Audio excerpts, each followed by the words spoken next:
Bienvenidos, es tiempo de aprender de la palabra de Dios.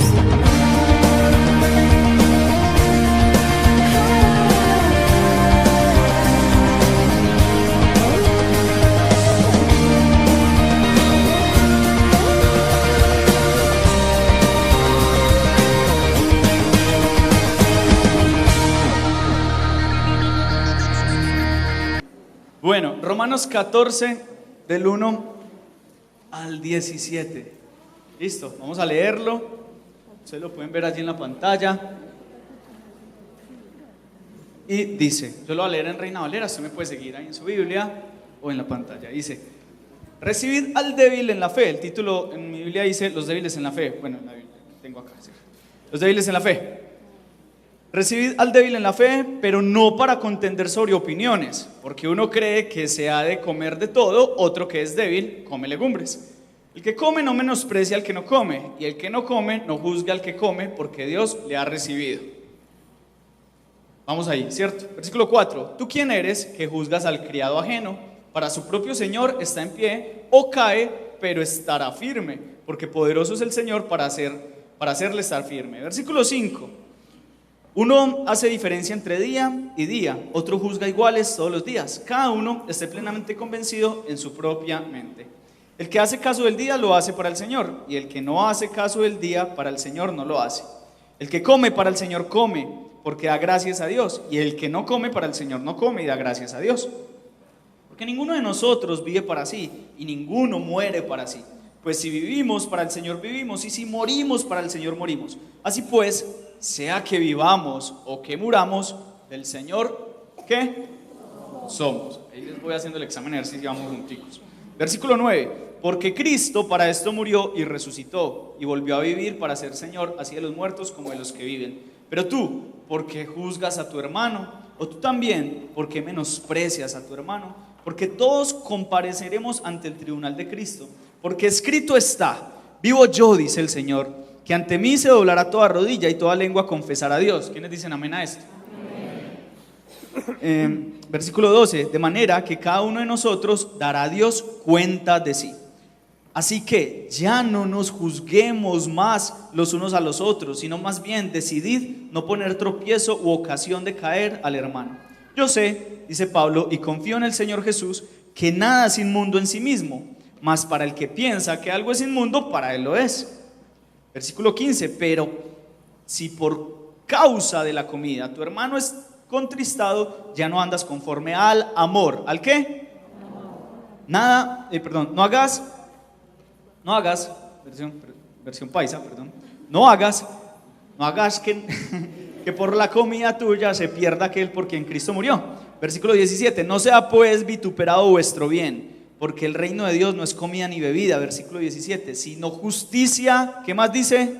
Paz y gozo en el Espíritu Santo, amén y amén. Sé que hemos orado, pero ¿me permitiría usted hacer una oración un momentico más? Bueno, Padre, te damos gracias por este tiempo que tú mismo has dispuesto, Señor. Gracias, Dios, por tu misericordia, gracias por cada domingo en el que nos permites venir y reunirnos como hermanos y crecer en hermandad, pero también crecer, aprender de tu palabra, Dios. Gracias porque también nos has permitido tener un tiempo de adoración, de encontrarnos contigo. Gracias, Señor, una vez más por la vida de nuestros pastores. Gracias por la vida de Pipe, Señor, tu mano orando allí, por los hermanos que también están pasando alguna aflicción en su salud, tu mano poderosa también levantándoles. Te pido, Dios, que seas tú en medio de esta reunión, que seas tú hablándonos. Decido hacerme a un lado para que seas tú, Señor, tocando cada corazón y hablando de acuerdo a cada necesidad. Prometemos darte la gloria de lo que hagas en este día, en el nombre de tu Hijo Jesús. Amén y amén. Muy bien, listo. El reino de Dios, justicia, paz y gozo. Fue muy difícil ponerle como un título. A veces uno se complica con los títulos de las enseñanzas, especialmente yo. Pero bueno, Romanos 14 es un pasaje dirigido a dos grupos de creyentes, de los cuales tal vez en el transcurso de la enseñanza nos podamos ir identificando, o tal vez no, dos grupos de creyentes. Pero específicamente el pasaje está dirigido al primer grupo, que ya les voy a decir quién es. El primer grupo al que se dirige este pasaje, en el que Pablo hace un stop en esta carta. Bueno, la carta la escribe Pablo a la iglesia de cristianos, ¿dónde? Si usted lee en su Biblia, ¿dónde está ubicada esta iglesia? ¿En qué ciudad? Roma. ¿Cómo se llama la carta? ¿Carta a los qué? Roma. A los romanos. ¿Dónde quedaba la ciudad? Roma. Entonces la carta es dirigida a los cristianos en Roma, ¿cierto? A los cristianos en Roma. Allí también habían cristianos judíos, pues que venían de ser judíos, cristianos que venían de otra clase de creencias.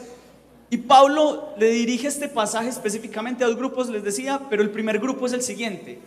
Eran los creyentes que se consideraban demasiado fuertes en la fe o maduros, pero que a raíz de esa madurez o esa libertad en Cristo hacían que el otro, que era débil en la fe, cayera, ¿cierto? ¿Qué cosas como cuáles? Él mismo menciona algunas en el pasaje que acabamos de leer. Dice, el que come no menosprecie al que no come, y el que no come no juzgue al que come, porque Dios le ha recibido. Listo, el primer grupo eran los que comían. Aclaremos de qué clase de comida estaba hablando Pablo. Resulta que en aquel entonces habían varios templos paganos donde ofrecían sacrificios a ídolos. Al esos templos paganos no tener suficientes seguidores, sobraba carne. O sea, llegaban y hacían el sacrificio. La carne, cuando hacían el sacrificio, se la repartían entre los que visitaban a esos dioses con D minúscula paganos. Y al sobrar carne, ¿qué hacían? Pues como buenos paisas, la vendían en la carnicería. Resulta que los creyentes iban y compraban la carne, pues me imagino que más barata, yo no sé. Iban y regálame esa pierna de cordero. Listo, la persona iba y se la comía. Pero el creyente maduro hacía eso. Pero el creyente más nuevo decía, oiga, pero usted ¿por qué está comiendo esa carne si esa carne fue ofrecida a ídolos? Yo no sabía, ¿cierto? Como que no le importaba, o tal vez lo hacía pensando como lo dice Pablo, lo santifico, le doy gracias a Dios y me lo como. Para mí no es una carne para ídolos, para mí es un cordero que está muy rico, me lo como, ¿cierto? Pero ese era el primer grupo, pues de ese primer grupo, este era como una de las cosas que hacían caer a los hermanos. ¿El otro cuál era? ¿Tú quién eres? Versículo 4, que juzgas al criado ajeno, ¿cierto? Y allí dice, para su propio Señor está en pie o cae, pero estará firme porque poderoso es el Señor para hacerle estar firme. Y uno dice, ¿de qué está hablando Pablo? ¿De cuál criado? ¿De estar firme? ¿De caerse? ¿De qué está hablando? Resulta que en aquel entonces todavía, si voy muy rápido me van haciendo señitas, calmado, ¿cierto? Resulta que en aquel entonces todavía había esclavitud, ¿cierto? Y habían cristianos que físicamente eran esclavos, se debían a alguien, ¿cierto? Se debían a su amo, trabajaban para alguien, veámoslo más bien así. Pero una de las costumbres de aquellos esclavos, empleados, siervos, era que se postraban ante su amo. Para algunos creyentes maduros eso no había problema, porque decía, él no es mi Dios, yo lo hago como un acto de reverencia, ¿cierto? Pero para otros era como, uy, no, solo ante Dios, uno se arrodilla, y entonces los que se arrodillaban eran juzgados por los que no se arrodillaban, y ahí estaba la pelea. Ese era el segundo subgrupo. El tercero, ¿cuál era? El que hace, versículos 5 y 6, el que hace caso de los días, si guardaba ciertas fiestas o no, y más o menos esa era como la pelea, ¿cierto? Los que comían carnes a ídolos, los que no, los que se inclinaban ante su amo y los que no. Y los que guardaban ciertas fiestas porque se consideraban todavía que como creyentes y con raíces judías se veían obligados a guardar ciertas fiestas. Pero algunos, sobre todo los que venían de no ser judíos, decían, pero ¿usted por qué guarda esas fiestas? No es necesario, ¿cierto? Voy a ir levantando la voz y veo a alguien dormido, ¿cierto? No es necesario que usted guarde esas fiestas. Entonces, para ellos era como una razón de división en medio de la iglesia. Entonces usted puede estar ahí sentado y decirme, Juan, eso no pasa en medio de nosotros, partiendo pues que yo compro la carne en Super Inter, ¿cierto? Eso aquí no nos afecta, y pues yo no me arrodillo delante de nadie, y pues acá no es que guardemos muchas fiestas, ¿cierto? Pero nos sorprenderíamos al saber que esos dos grupos, los que hacían cosas usando su libertad sin importarle el otro, y los que juzgaban al que usaba su libertad, nos sorprenderíamos al saber que esos dos grupos todavía existen en la iglesia hoy en día. ¿Cuántos saben que así es? Y ya vamos a mirarlo a la luz de la palabra, ¿cierto? Pero los débiles eran aquellos que al ver ciertos comportamientos en sus hermanos, su fe desfallecía. Y los fuertes o los maduros eran aquellos que en uso de su libertad no pensaban que ciertos actos suyos fueran a hacer que sus hermanos se debilitaran en la fe, ¿cierto? Para los primeros, Pablo les dice en el versículo 16, no permitan que se hable mal de la libertad que Cristo les ha dado. No permita que por el hecho de que usted sea un cristiano maduro, al hacer ciertas cosas que afectan al otro, no permita que otros terminen hablando mal de esa libertad. Queremos poner algunos ejemplos, ¿cierto? Digamos, para nuestro contexto, son decisiones o actitudes. Muchas veces actitudes disfrazadas de temperamento. Cristianos que dicen, no, es que yo soy así fuerte, es que yo hablo templado, ¿cierto? Y resulta que ese problema de temperamento, que es más bien un problema de carácter, está haciendo que otro nuevo diga, en esa iglesia no tienen amor, y se vaya de la iglesia, ¿cierto? Porque usted por su temperamento fuerte no se midió y terminó hiriendo a otro. Eso son solo ejemplos, ¿cierto? Costumbres o comportamientos que están afectando la fe de otros, pero vamos a traerlo un poco más a la realidad. Tal vez casos como cuando alguien abandonó el servicio o ministerio. Usted, como creyente maduro, tal vez como creyente maduro consideró que no había ningún problema en abandonar el ministerio, en decir, me voy a tomar un tiempo de descanso, voy a entregar todo lo que tengo.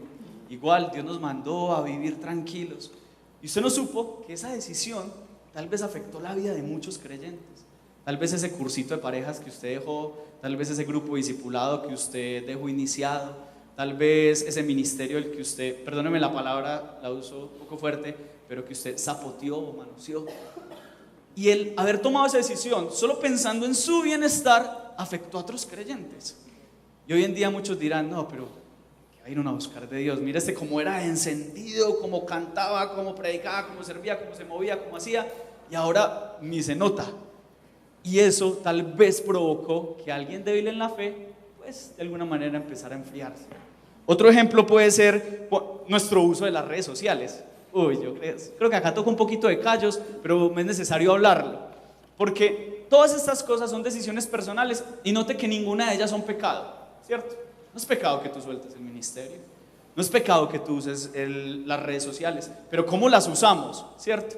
¿Será que nosotros estamos pensando que nuestros discípulos, nuestros hijos, nuestros familiares no cristianos están viendo nuestras redes sociales?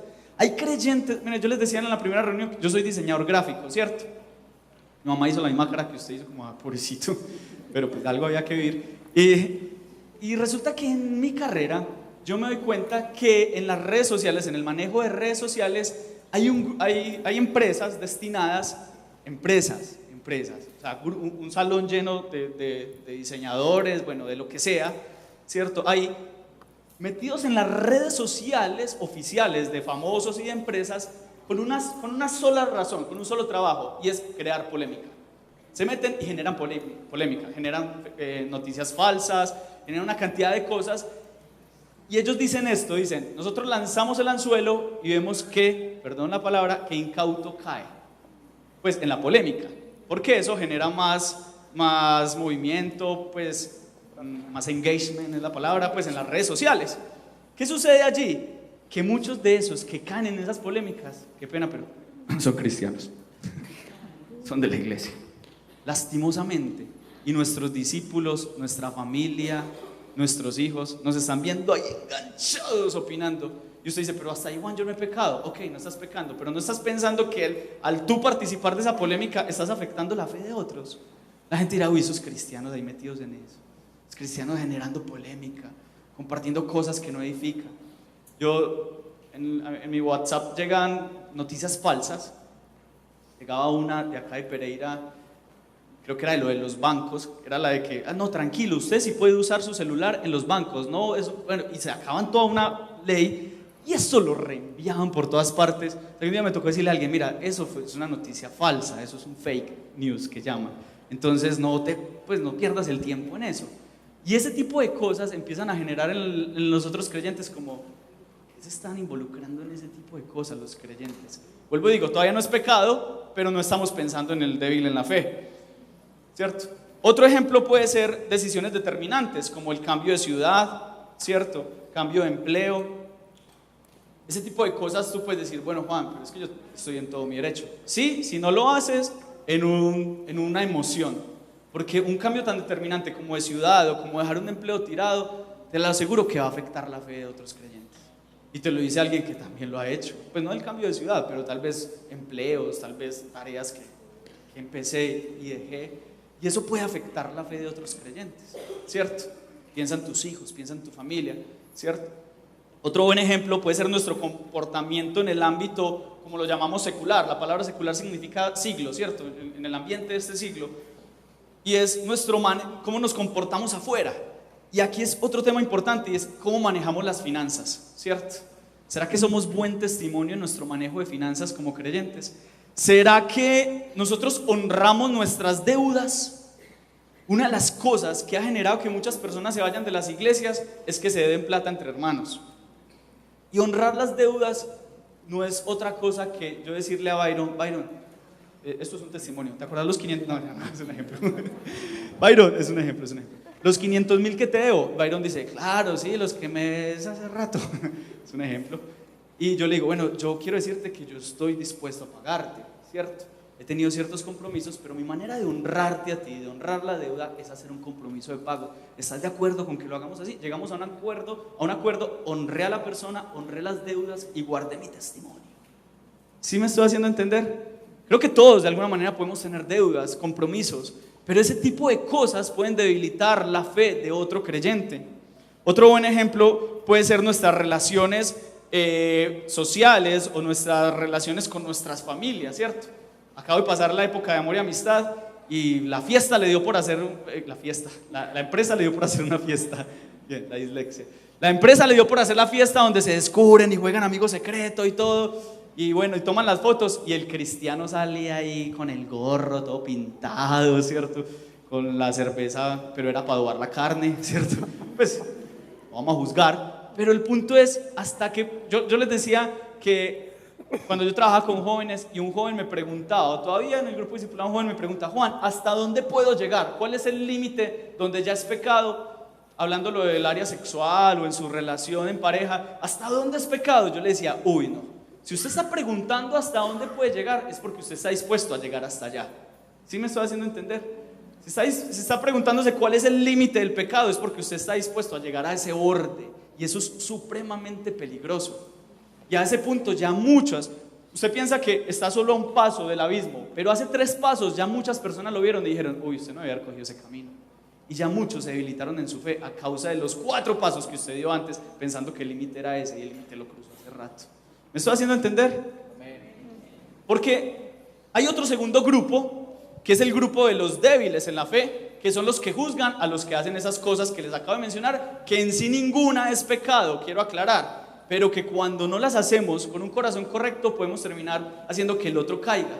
¿Y por qué no me voy a centrar tanto en el segundo grupo, que es el de los débiles de la fe? Por este ejemplo que les quiero poner. ¿Cuántos de acá son padres? Levanten sus manos otra vez. ¿Los padres? Ok. Va en la mano. Segunda pregunta.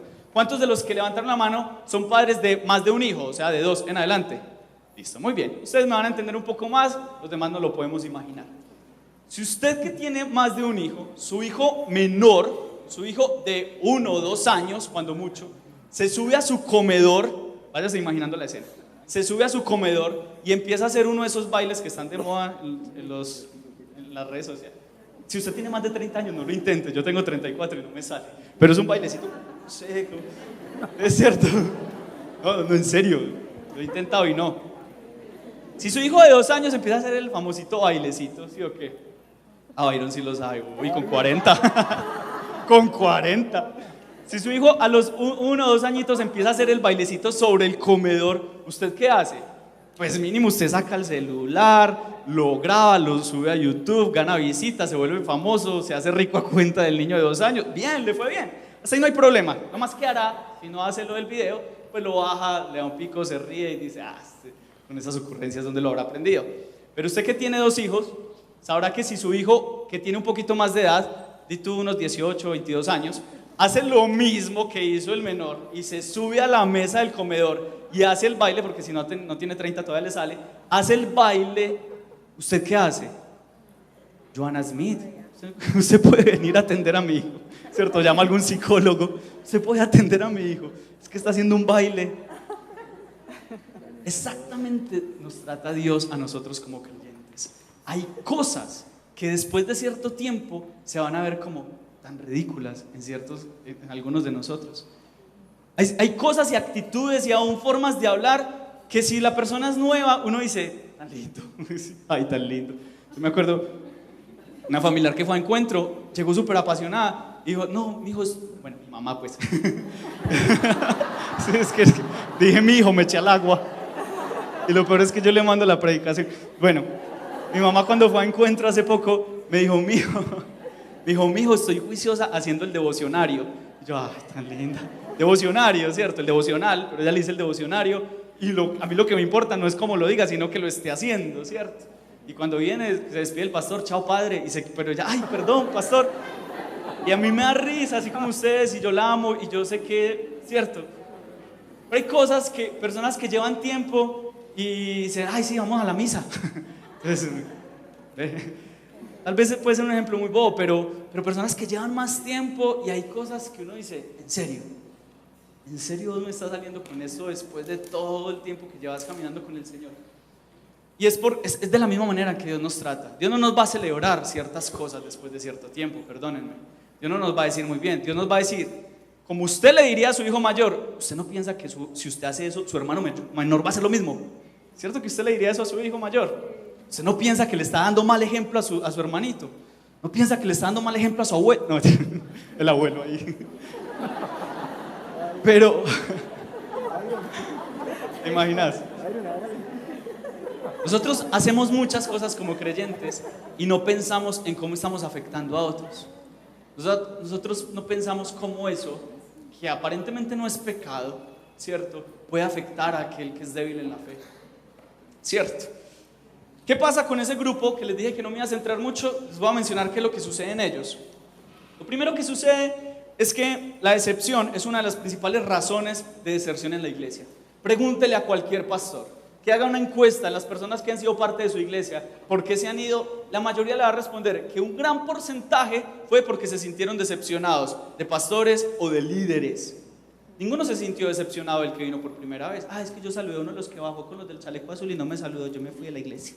No por eso. Casi siempre fue algún líder, algún pastor, alguien de tiempo que le dio un mal ejemplo y terminó esa persona sintiéndose decepcionada, ¿cierto? Nos sentamos, las personas de ese grupo terminan sentadas en una posición de juicio y dejan de disfrutar la vida en Cristo viendo cómo los otros dan un mal ejemplo.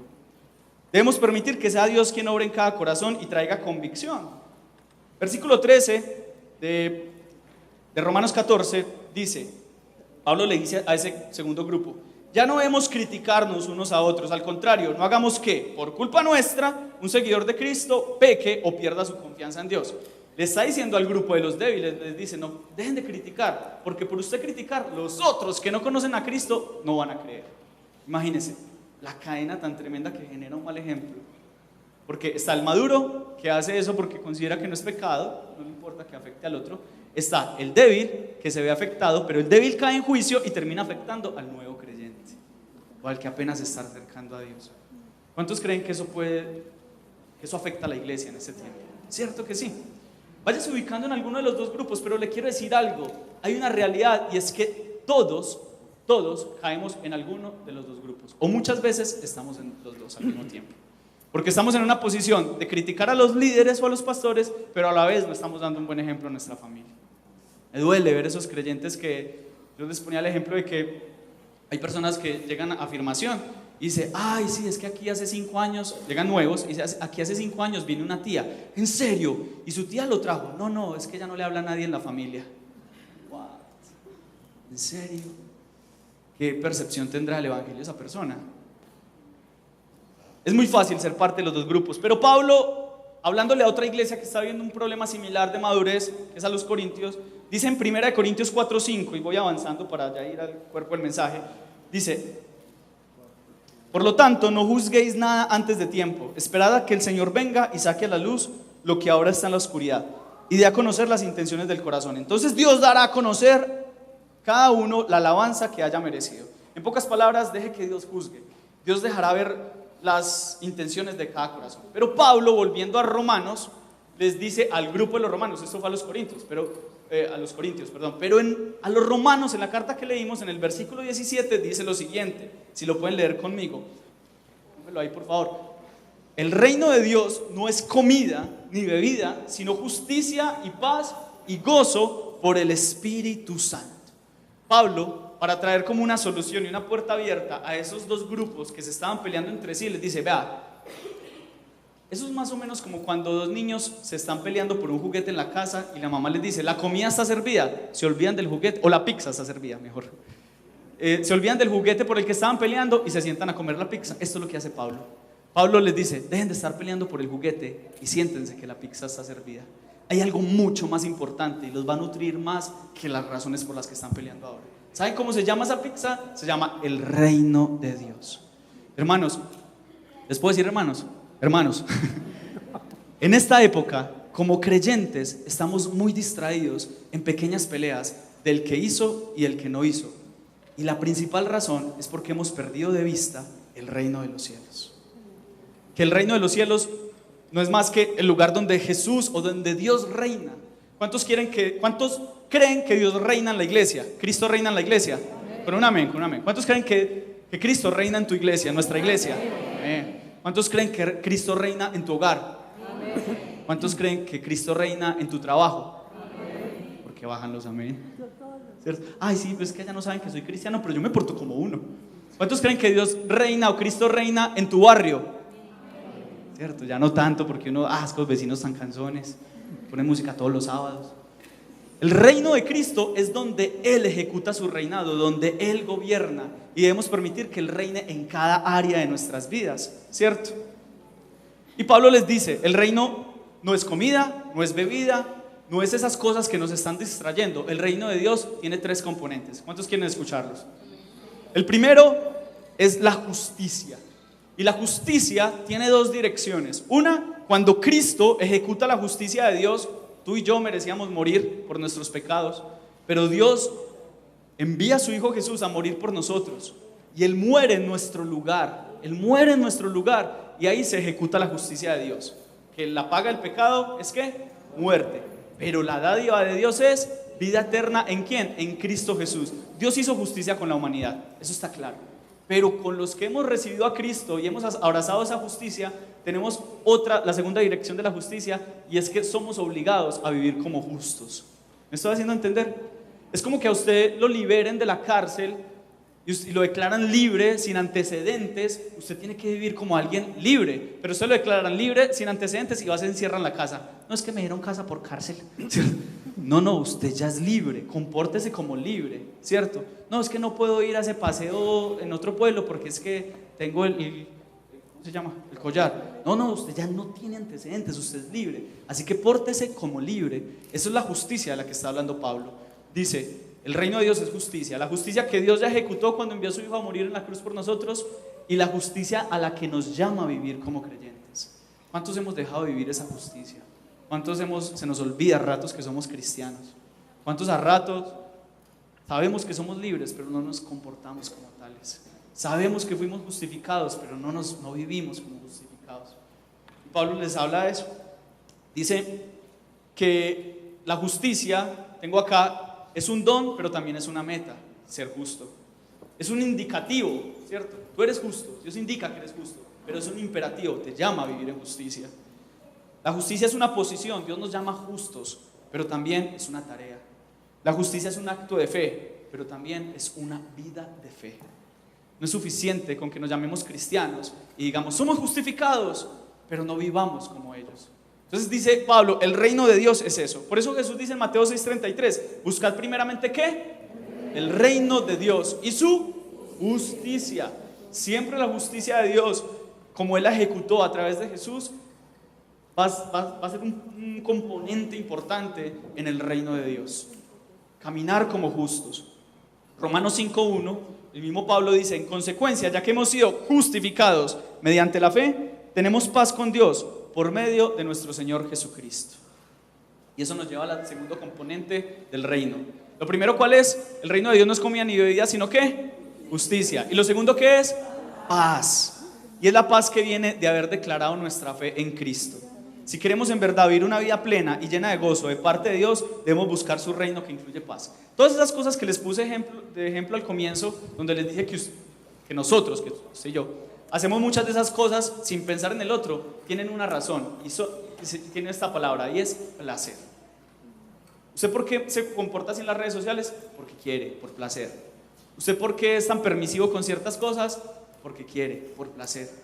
Y el apóstol Pedro dice en la primera carta de Pedro 3 del 10 al 11, dice: usted en verdad quiere amar la vida y quiere gozar de días felices, o sea, quiere vivir un verdadero placer. Refrene su lengua del mal y sus labios de proferir engaños. Y apártese del mal y haga el bien y busque la paz, que es el segundo componente, y sígala. ¿Quiere en verdad vivir una vida plena? Busque la justicia y la paz. Jesús dijo en Mateo, dijo, bienaventurados, o sea, doblemente felices. ¿Quieres ser feliz? Jesús le propone ser doblemente feliz. Jesús nos propone ser 2 veces feliz. ¿Quieres ser 2 veces feliz? Busque la justicia y busque la paz. Pero la paz que viene de Dios, la paz que no dan las finanzas, la paz que no da un puesto de trabajo, que gloria a Dios si llega todo eso. Recuerda, Dios es quien lo da. Yo les decía que muchas veces pensamos que la paz es llegar un domingo, como le decía ahorita Ricardito, llegar un domingo, ponerse una pantaloneta, un montón de nachos de uno con queso, poner unas cuantas películas de Netflix y decir, esto es paz, esto es paz. Pero ¿saben de cuál es la paz de la que habla la Biblia? De la paz que viene de hacer su voluntad. ¿Quiere una verdadera paz? Se quedaron pensando en Netflix y en los nachos. ¿Quiere una verdadera paz? La verdadera paz, la que viene de Dios, es la que proviene de saber que estoy haciendo la voluntad de Dios. Muchos creen que la paz les va a llegar cuando se pensionen y puedan estar en una finquita retirados, tomando café al lado de su esposa, viendo sus nietos crecer. Y, ay, esto es paz, para esto trabajé toda mi vida. Y qué rico, yo sé que ¿cuántos anhelan algo así? Es malo, ¿quién dice que es pecado? Pero la verdadera paz no es esa. La verdadera paz es tú llegar a tu vejez, con o sin pensión, Dios lo sabrá. Pero allá, en esa finca o no en la finca, en tu casa, donde estés, llegar a tu vejez y decir, tengo paz porque hice lo que Dios me mandó a hacer. Esa es la verdadera paz. La paz que proviene de hacer la voluntad de Dios. ¿Cuántos dicen amén a eso? ¿Cuántos quieren la verdadera paz? La que viene de la satisfacción de hacer la voluntad de Dios. Amén. Ese es el segundo componente del reino. Jesús dijo en Juan 16:33, estas cosas os he hablado para que en mí tengáis paz. En el mundo tendréis aflicción, pero confiad, yo he vencido al mundo. Es la paz que no nos libera de la aflicción que viene en el mundo, sino la paz que nos ayuda a enfrentar esas situaciones. ¿Cuántos quieren la paz de Dios? Esa paz que puedes estar viviendo el problema legal que estés viviendo, puedes tener tu hijo enfermo, te acabaron de echar del trabajo y tú tienes una paz que la gente te dice, veste tan conchudo. ¿Cuántos les ha pasado?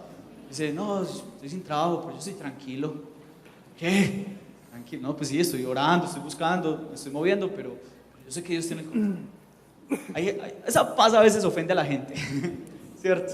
Cuando, venga, pero esa situación que usted está viviendo con ese esposo todo fuerte, ¿usted por qué? Usted estaría ya pues al borde del colapso. No, yo sé en quién he confiado. Yo sé que la paz que tengo es una paz que sobrepasa todo entendimiento. ¿Cuántos quieren esa paz? Ese es el reino.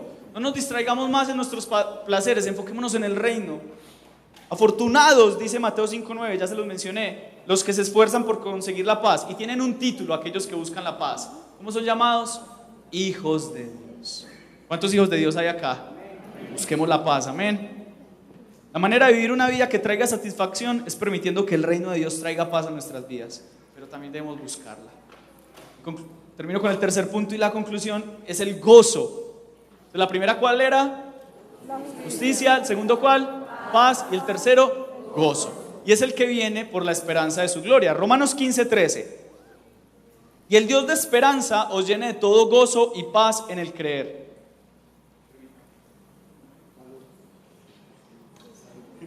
Para que abundéis en esperanza por el poder del Espíritu Santo. Voy a volver a leer. Y el Dios de paz os llene de todo gozo y paz en el creer, para que abundéis en esperanza por el poder del Espíritu Santo. ¿De dónde viene la paz de Dios y el gozo de Dios? ¿De dónde viene? ¿De dónde viene? De saber. La paz viene de hacer su voluntad, pero en este tercer punto el gozo viene ¿de dónde? De la esperanza de que Jesús pronto volverá por nosotros. El gozo de Dios viene de la esperanza de que Jesús vendrá por su iglesia. Filipenses 4, del 4 al 5, Pablo les dice, alégrense en el Señor siempre. Otra vez les digo, alégrense o gócense. Y conectado a ese versículo, el 4, en el 5 dice, vuestra amabilidad sea conocida por todos. sea que el gozo me lleva a tener obras de fe. El gozo me lleva a actuar diferente. Porque el gozo me lleva a no pensar tanto en mí, a no pensar en lo que a mí me beneficia, en lo que me trae paz. Hablando de paz momentánea, ¿cierto?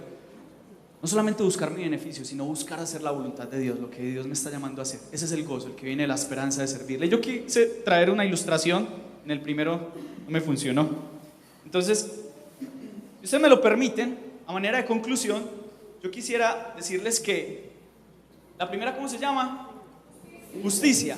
La justicia, esto se va a ver muy chavo, pero bueno, la justicia cubre nuestros pensamientos. Lo ideal es que no olviden la enseñanza, entonces es por eso que lo hago. En la primera nunca lo olvidarán porque dije que se me olvidaron estos elementos, entonces lo olvidarán porque nunca lo traje. Entonces, tengo acá.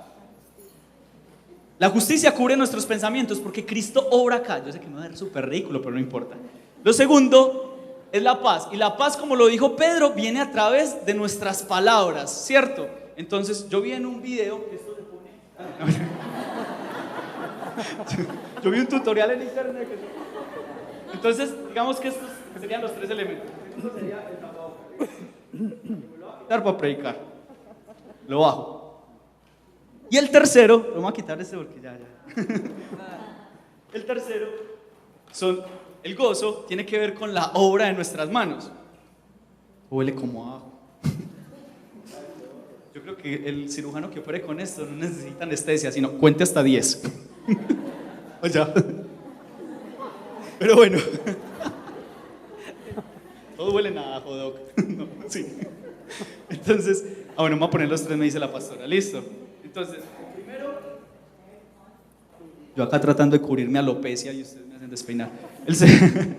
El primero es la justicia, cubre nuestros pensamientos. Cristo, cuando nos hace libres, cuando nos redime, en el primer lugar donde obra nuestras vidas es en nuestros pensamientos. ¿Quiere seguir paz como lo dice Pedro? Entonces guarde su lengua del mal. Pueden hacer otro tutorial. Y el tercero, nuestras manos, ¿cierto? Que nuestras manos, como dice Pablo a los filipenses, les dice que me distraje igual que ustedes con esto, que vuestra amabilidad sea conocida por todos, que sus actos demuestren que usted está gozoso esperando la obra de Cristo, ¿cierto? Pequeño tutorial. Concluyo con esto. ¿Qué tal si nos ponemos sobre nuestros pies? En la definición de reino que Pablo da, no sé si hay alguien por ahí. En la definición de reino que Pablo da, concluye diciendo que todo esto ocurre por el Espíritu Santo. Yo quiero decirle una cosa acá súper importante para concluir esta enseñanza, y es lo siguiente. La justicia, la paz y el gozo de Dios vienen del Espíritu Santo. Cuando usted se desenfoca en sus placeres y en hacer cosas que sabemos que no le agradan a Dios y que están debilitando la fe del otro, y no se enfoca en el reino, yo quiero decirle algo: el reino se detiene, el reino deja de avanzar en su vida, en su familia, en su iglesia. Usted puede decir: Juan, pero ¿en qué puede afectar mi pecado? ¿En qué puede afectar mi debilidad? ¿En qué puede afectar aquellas cosas que usted mencionó que no son pecado, pero que de alguna manera son solo mías, son personales? Yo quiero decirle, cuando usted no deja que la obra del Espíritu se mueva en su vida, que el Espíritu Santo siga obrando en su vida, se detiene la obra del Espíritu en la iglesia y el reino se detiene. Déjeme decirle que el mal ejemplo de la iglesia ha hecho que el reino se detenga. Y no hablo de comunidad de fe, en general de la iglesia del Señor, que el reino se detenga en Colombia, porque estamos tan distraídos. Nos olvidamos de la justicia, nos olvidamos de la paz que viene a hacer su voluntad y el gozo. Por eso, si usted me lo permite, yo quisiera aprovechar estos últimos 7 minutos que me quedan para hacer un llamado al altar, porque yo estoy convencido de que este es un tiempo en el que Dios está trayendo un despertar a la iglesia. ¿Cuántos dicen amén a eso? Pero muchos hemos perdido el gozo. Gracias. Muchos hemos perdido el gozo. Muchos están atribulados por tantas cosas que ni siquiera están durmiendo porque no tienen paz, porque la están buscando o la estamos buscando en el lugar que no es. Y muchos de nosotros hemos dejado de caminar en justicia. pensando que es suficiente con el título de justos, pero olvidamos que Él nos llama a ser justos. Yo quiero hacer el llamado a aquellos que sienten que en este tiempo necesitan más paz, necesitan volver al gozo de su salvación, o aquellos que sienten que tal vez le han fallado a Dios de alguna manera. Quiero que puedan pasar con total libertad y oremos. Y los demás no se vayan, porque vamos a hacer algo. Listo. Y los líderes vamos a orar. Listo. Vamos a dar un tiempo para que puedan pasar, los que quieran pasar, y oramos. Voy a pedir a los demás que puedan cerrar sus ojitos, levantar sus manos ahí donde están.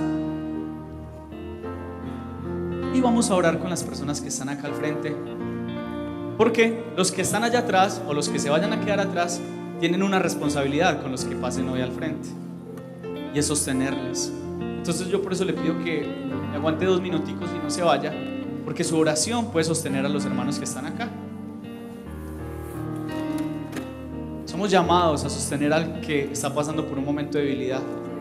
Y saben, hermanos, este es un tiempo donde el mundo carece de paz, de la paz de Dios, y tú y yo la tenemos, pero ni siquiera la hemos suministrado a nuestros mismos hermanos.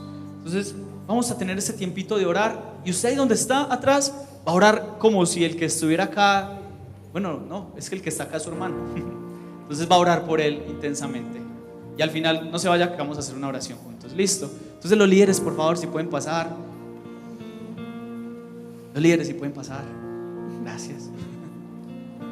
Vamos a orar, y todos los demás con los ojitos cerrados, si pueden levantar sus manos mientras suena la canción.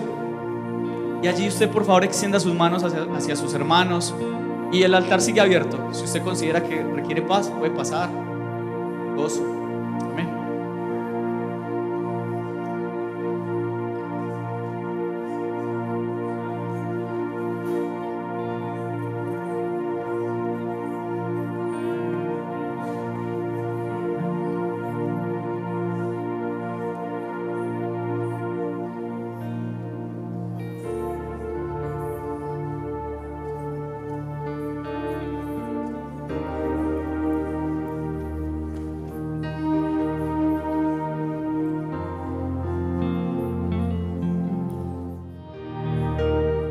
Quiero pedirle un último favorcito. Levante su mano derecha y conmigo vamos a hacer una oración. Gracias por haber sostenido a sus hermanos desde ahí en oración.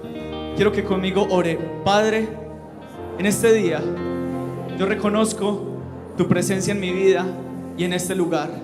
Yo hoy te pido perdón por haberme desenfocado del reino, y hoy decido caminar en el reino. Dilo con autoridad. Yo hoy decido caminar en el reino de Dios, con justicia, caminando como justo, con paz, haciendo tu voluntad, y con gozo de la esperanza de que un día vendrás por nosotros y sabremos que hicimos lo que nos llamaste a hacer. Ayúdanos a caminar en el reino tuyo, en el nombre de tu Hijo Jesús. Te damos la gloria a ti, Dios bueno. Amén y amén. ¿Qué tal si le damos un fuerte aplauso a nuestro buen Dios? Amén. Iglesia, nuevos tiempos. Tiempos de esperanza, de gozo, de paz, de su justicia. Dios les bendiga y abrace a 4 personas dentro de 8 días, Día de la Familia. Les amamos mucho. Pastor Juan estará con nosotros dentro de 8 días.